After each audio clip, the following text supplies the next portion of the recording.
Okay. So, hello everyone. We are doing chapter 86 today. When I first looked at it, I said, "Oh, it's so simple." But then, as I started preparing, it's so powerful. I think it's a chapter that we all want to we can all relate to beautifully.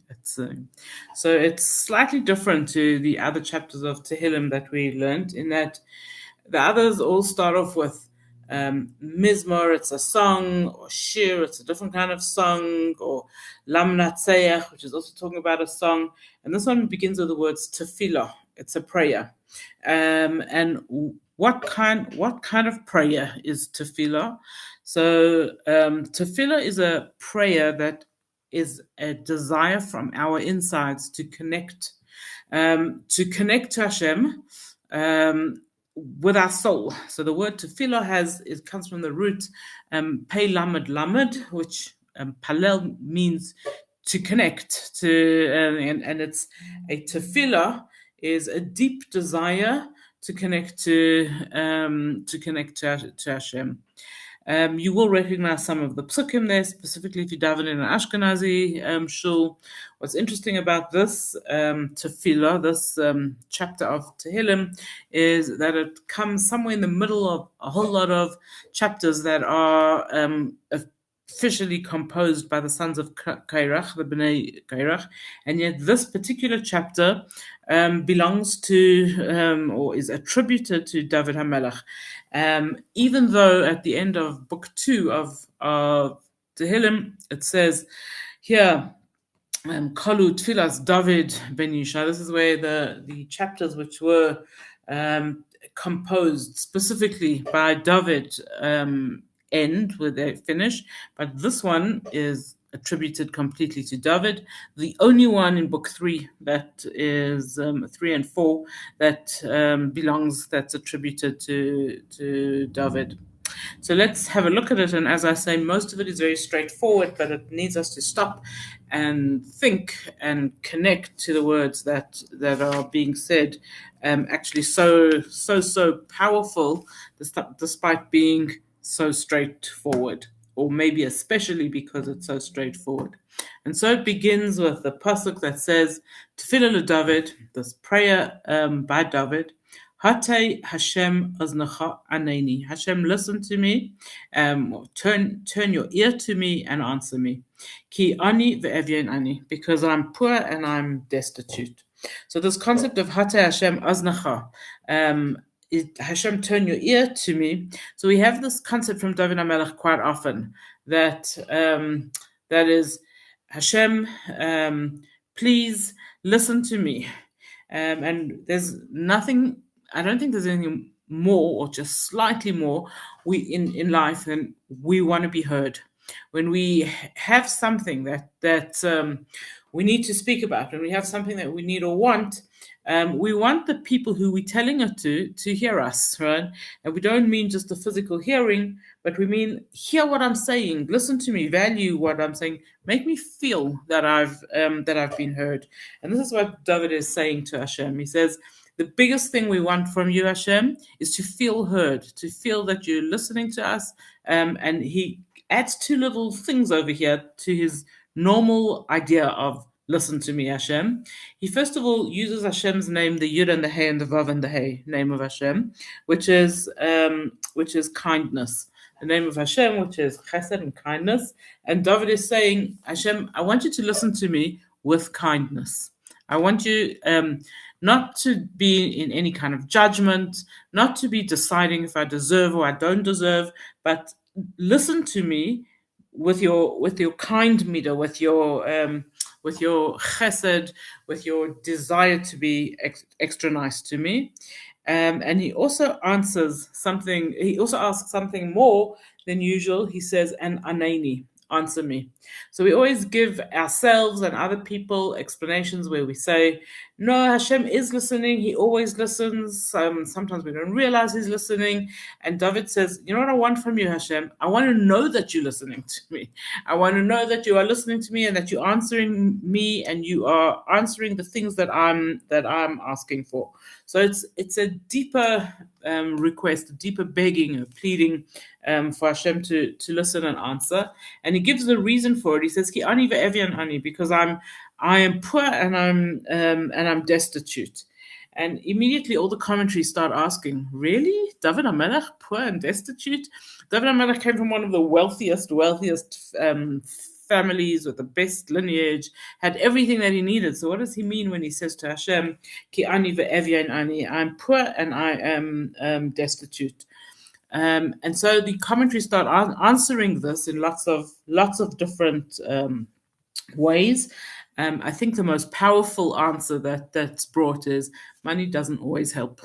Sometimes you can have all the money in the world, you can be as rich as anything, and you're not happy, or you don't have, God forbid, health, or you don't have you don't have nachas or whatever it is. Money is not the end of everything, and this is what David HaMelech is saying over here. He's saying, "Ki ani ve'evian ani." I am poor, not necessarily in money, but the life that I'm living at the moment. I'm a fugitive. I'm always running. I have people who want to kill me. That's worthless to me. That doesn't make me feel rich at all. So that's at the first level. Other Mefarshim say that when a person is very, very poor and they turn to Hashem to daven, it's with humility, complete humility, because they have nothing to show off, and it's with complete desperation. And this is what he means when he says to Hashem, I'm turning to you like an ani and an evian, like someone who's poor and someone who is destitute. I'm turning to Hashem with complete humility and with complete desperation. That's how I'm coming to you. We also told that David HaMelech donated all the money that he had. He gave for the use of the Beis HaMikdash, put in a fund for building the Beis HaMikdash. So he did not have access to all of his money. So practically he was poor. Okay, he couldn't stop for coffee every day. He didn't have rolling cash, and that, even though he officially had lots of money. And also, when you're speaking about his access to money, he spent a lot of his life being a fugitive. So he was always on the run. So he was running and hiding. So the commentaries explain that he didn't have access to his money, and for a good part of his life, he lived relying on his friends, his supporters, his family, those who loved him, to provide for his basic needs. But he definitely did not live like a rich man.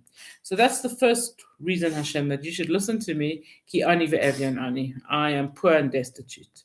He then continues and he says, Shamra nafshi ki chassid ani. Guard my soul, because I'm pious. Hashia avdecha, save your servant. Atah you are my God. Habeteach elecha, and I trust in you.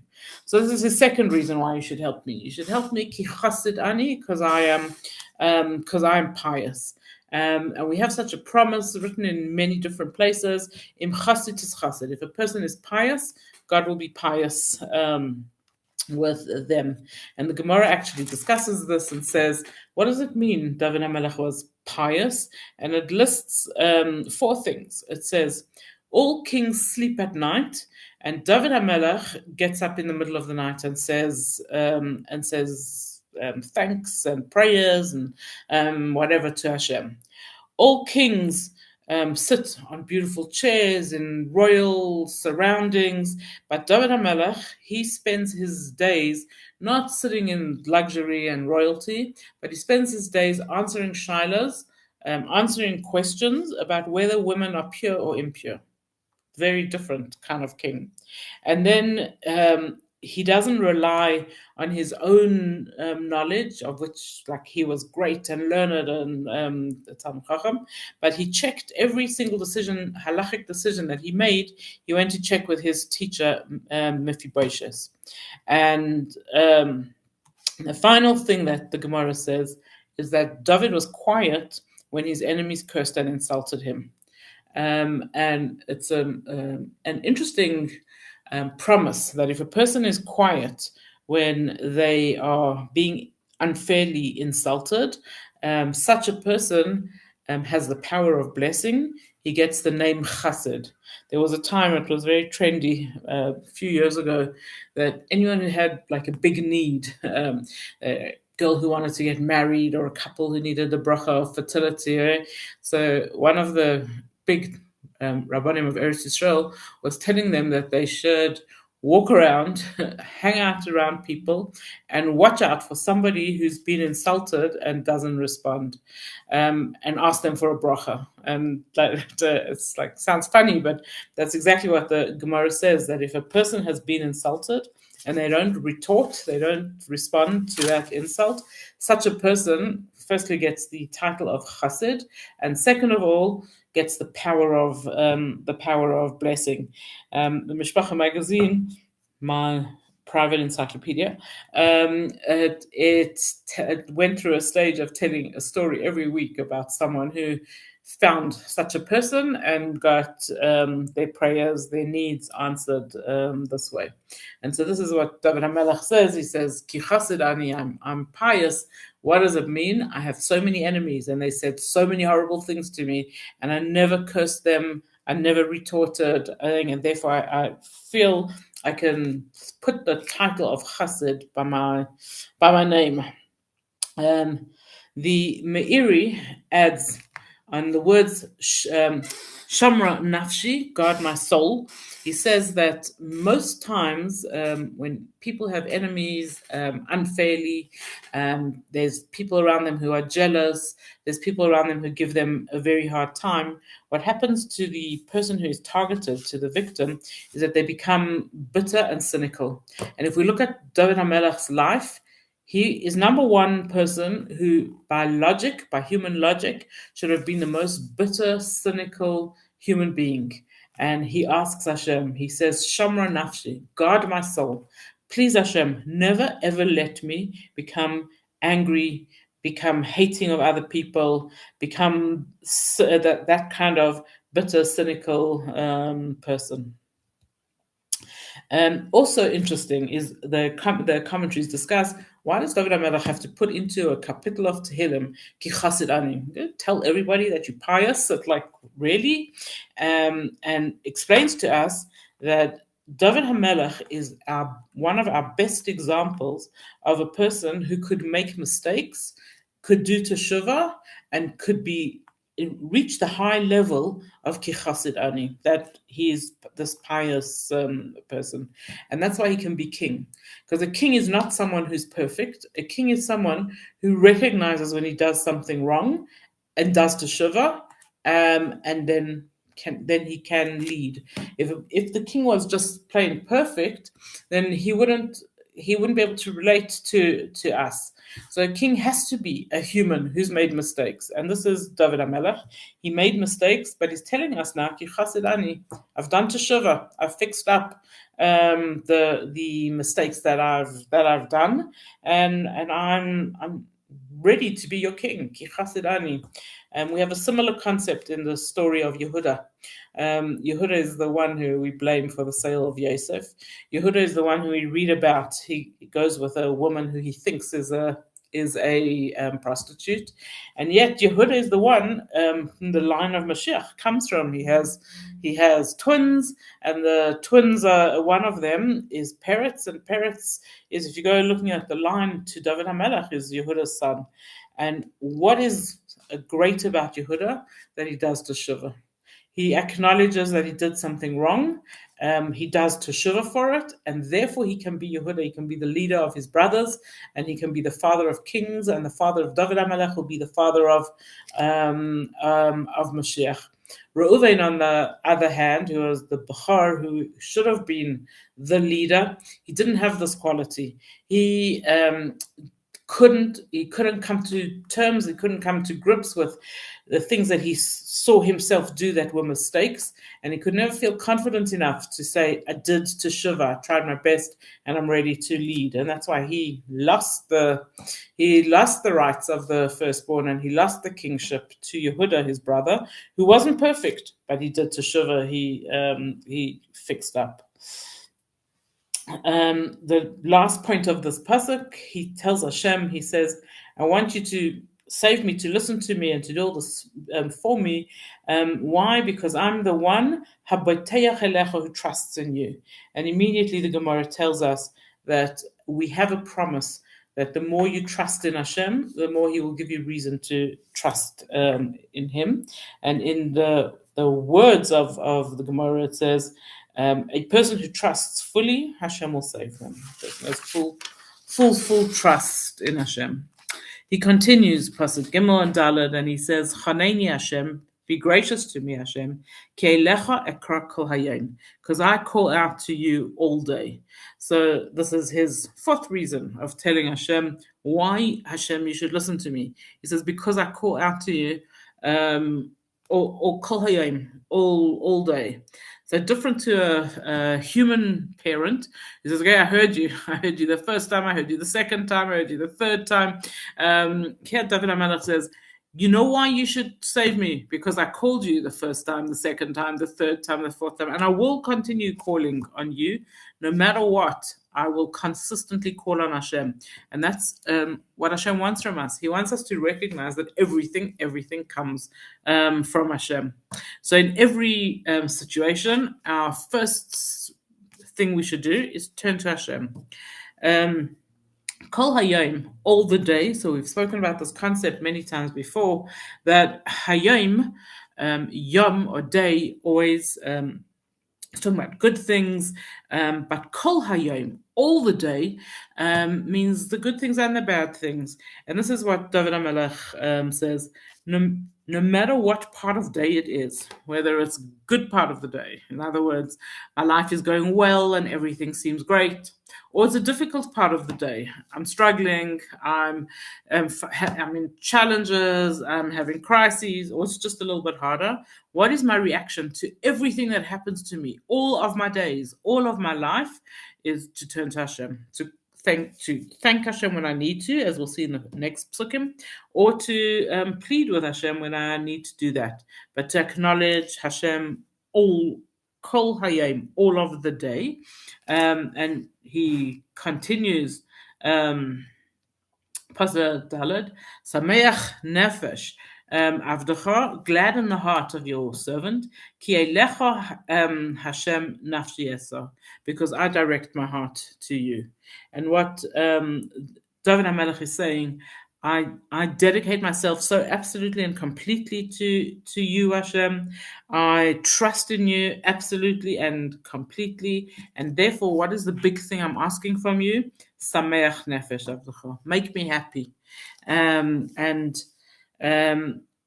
The truth, say the commentaries, we can only properly serve Hashem when we are happy.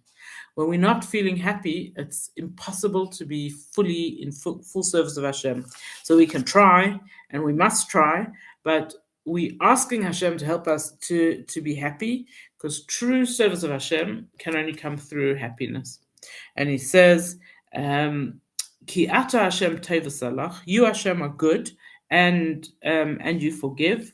V'rav chesed l'chol keirecha, and you have lots of chesed, of kindness, for anyone who calls on you.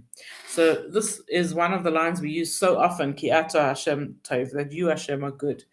No matter what happens, Hashem is good. And this is one of the most difficult concepts for us, because we have our own ideas of what is good and what is not good, what is hard, what is difficult. There's some things that we consider bad, okay, that we consider really difficult and bad. And we have to keep on reminding ourselves, Ki ata Hashem tov, you Hashem are good. Even when I don't understand it, You, Hashem, are good. And Rabbi Akiva taught us to say, Kol ma da'avid Rahman ala tavhi, that whatever Hashem does to us, it's good. It's for a good purpose. We also have to learn to say Gamzula Teva. This is also good. In other words, everything that Hashem does is good, even when we don't understand it. And that's why we often use the expression, we want goodness, but Teva Nira Vaneka. We want to be able to see the goodness in it. We want us humans, us living in this world, we know everything is good, but some good we want and some good we don't want. And this is actually what David HaMelech expresses in a different capital of Tehilim, a more well-known one, where he says, Ach toiv v'chesed yudafuni. Hashem, I only want good that's also chesed, that's also kindness. In other words, we're asking Hashem that the good that He gives us should be good that we appreciate and that we understand. I like to say good. We want good that we understand as good. What is this concept of that Hashem that Hashem the Salahi is forgiving? This is written in present tense because Hashem constantly forgives us. Like if we have friends, neighbors, people we know, acquaintances who keep on doing horrible things to us, and then they say sorry. Our response is like, well, you said sorry already. Okay, like how many times are you going to say sorry and I'm going to forgive you? And with Hashem, the Salah, Hashem continuously forgives us. We keep doing the same things over and over again, and we say sorry, and Hashem forgives us again and again and again. The Rav Chesed and is full of love for us, is full of kindness. Anyone who calls on him to be kind. So even, say the commentary, somebody who wronged Hashem, who did something that Hashem didn't want, Hashem is still kind when we turn to him and we say, Hashem, I still need this good from you. And Chesed is the good that we get when we get the things we want and need, even though we don't necessarily deserve them. And that's Hashem in His kindness. And so again, David HaMelech says, Ha'azina Hashem tfilasi. Listen to my prayer, Hashem, and take notice of the name David is using, the Yud and the Hey and the Vav and the Hey. V'hakshiva b'kol tachnunosai, and take note of all my pleas, not please, can I, but all the things I'm pleading for. And immediately the commentaries tell us, here he's asking for two different kinds of thing. The tefillah, those kind of prayers, is when we are praying for a more spiritual connection. We want our soul to connect to Hashem's soul, which is highest level of desire, whether we know or don't. And tachnunosai, those kind of pleas are when we are asking for more physical, mundane needs that we have. And David HaMelech puts them as equal. Hashem, I need you to listen to both. I need spiritual connection with you, but I also need very physical connection. And he says, B'yem tzarasi ekra eko, when I have troubles, I call out to you, kisaneni, because I know that you answer me. The next pasuk, if you daven in an Ashkenazi shul, you'll recognize Ein kamecha ve'elekim Hashem. Hashem, there's no other God like you. Ve'ein kama asecha, and there is nobody who does things like you that you do. So this is what's said in Ashkenazi shuls when they open up the ark and take out the Torah. If you have a shul with a choir, this is a big piece, and it's one pasuk over here, but can take a long time for them to sing it. And if you concentrate on what it actually means, Hashem, there is no one like you. You can try any other God you like. You're not going to find a God like Hashem. But then it adds one level more. It's not just the great God that you are, but the great things that you've done. And the commentaries say that this is specifically talking about the creation of man. And the Meiri explains, he says that if you want to know about the greatness of Hashem, there's all different ways you can see the greatness of Hashem. But one of the easiest ways to see the greatness of Hashem is study how the human body works. If you study how the human body works, the more you understand of how the human body works, the more wonder you will have about about like the greatness, the wonder of Hashem, and what he makes in the world. How great is it? I was trying to explain to my husband the other day. I was having trouble with my shoulder, and I said, "Don't you think it would have been cleverer if Hashem had made our arms come out of our back or our front, so we wouldn't have to lean on them when we sleep? We want to sleep by the side." And Hashem says, "Yeah, it's lucky that you didn't design man, and how man should be, because again, the more we understand Hashem's clever plan of how humans are made, the more we realize how great Hashem is." Um, Lost my place. Sorry. And Kol goyim asher asisa yavoyu v'shtachavu lefanecha, Hashem. All nations that you made, Hashem, are going to come and bow down to you, v'chabdu l'shmecha, and they will glorify your name. So this is talking about the time of Mashiach, where all nations will recognize the greatness of God. Ki gadol ata va'isa niflais.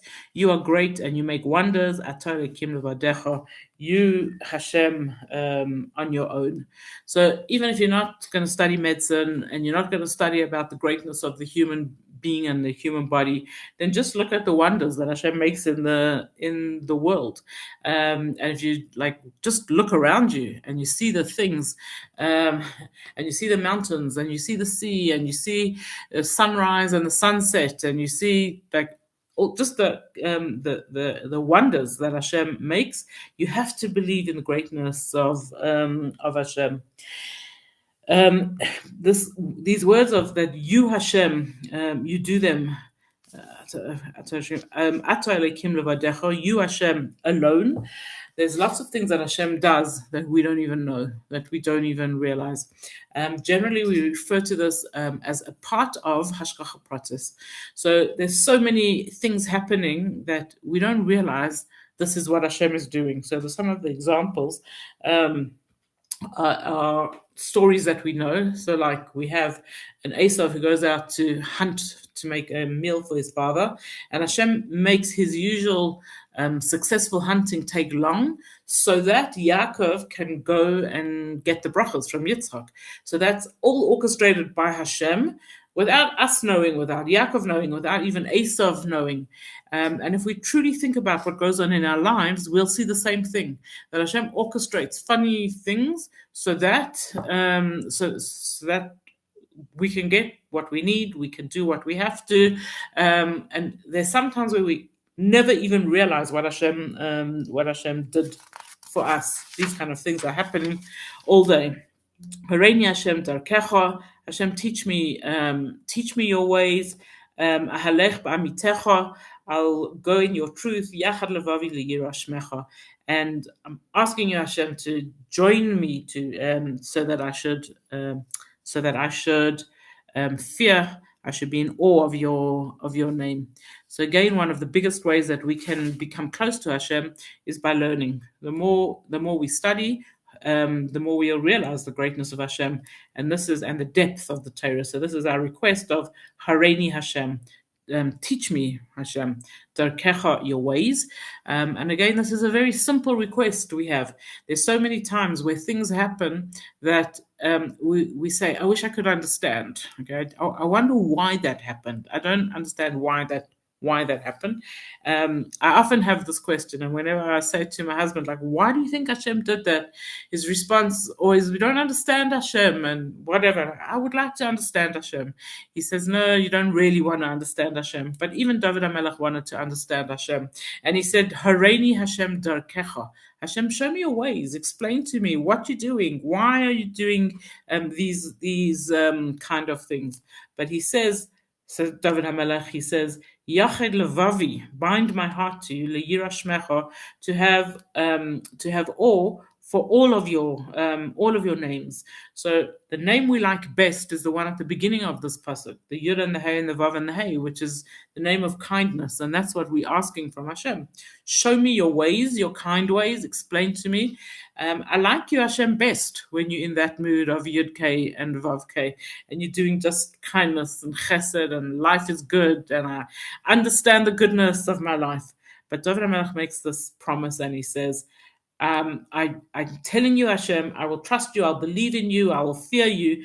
Shemecha, whichever name, whichever behavior, so to speak, that you show me. Continues Pasuk Yud Beis, and he says, "Oitcha Hashem Elokai b'chol levavi." Hashem, I will thank you with all my heart. V'achabda shimcha la'olam, and I will glorify your name for always. And this is a theme that David HaMelech tells us over and over and over again. Don't forget to say thank you. It's very nice to ask, to say please, but David HaMelech promises Hashem that he will also remember to say thank you. And he says, Ki chastocha gadol alai. Your kindness is great on me. And this is again a present tense. And he says, your kindness is so great. What does it mean it's great and it's present tense? In other words, it's continuously great. And the commentaries point out to us that when someone does something nice for us, we thankful. Thank you for doing something nice. But tomorrow we're a little less excited about the nice thing they did. And next year we don't even remember that they did it. In 5 years, gone and forgotten. And David HaMelech says, my behavior with you, Hashem, is ki chastocha gadol alai. Every single day, I think about the kindnesses that you've done, and they just grow bigger and bigger. V'hitzalta nafshi mish'ol tachtiyai. I know that you have rescued me from the lowest places. And the commentaries point out, they say that he dafka uses the word mish'ol tachtiyai, from the low places, hinting with the letters of the word Sha'ol to Shaul. He is thanking Hashem for saving him from Shaul HaMelech. Elokim Zaydim Komu Alai. Hashem, horrible people have gotten up against me. V'adas haritzim bikshu nafshi, and lots of people have tried to kill me. V'lei samuch al negdam, and you never let them harm me. V'ata Hashem kel rachum v'chanon erech hapayim v'rav chesed v'yemes, and you, Hashem, and he uses the Yud Gimel Midas. It's almost the same that we are used to saying Hashem, Hashem, Kel Rachum. He says, Pnei Elai v'chaneni, turn to me, Hashem, and show me favor. Tzna uzcha la'avdecha, give strength to your servant, v'heshia leven amisecha, and save the son of your maidservant. So David HaMelech says, I want you to provide me with whatever it is that I need now. He refers to himself as Ben Amisecha, the son of your maidservant. Simply speaking, this is talking about his great-grandmother, Rus. But deeper than that, the commentaries tell us that this is one of the sources for Yiddishkeit coming from the mother. And this is because the mother is the principal giver over of Torah. And he says, his last pasuk is a request. He says, Asa imi ois l'tova. Hashem, I want a practical, physical sign of good.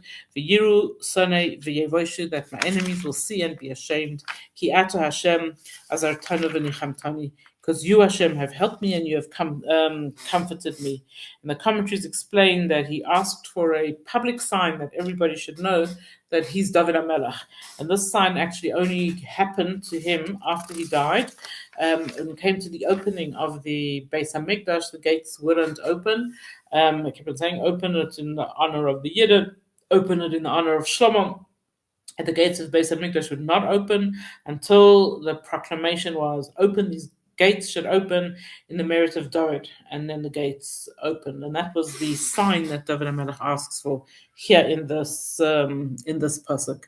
The Medrash also tells us that every time any of us do a mitzvah, there is a malach who stamps a mark onto our forehead. And for those people who can see spirituality, they can see on our faces the marks of the good things that we have done, and this is the Eitz Lateva, the good sign that David HaMelech asks, that whenever we do something good, we should be it should be obvious. People should know that we are good and we do good things.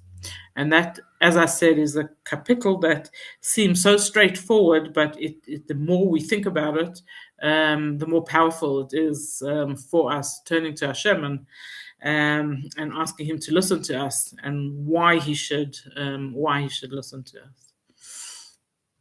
So that is Perek Al Pei Vav. Thank you, Rifki. Pleasure. Bye bye. Have a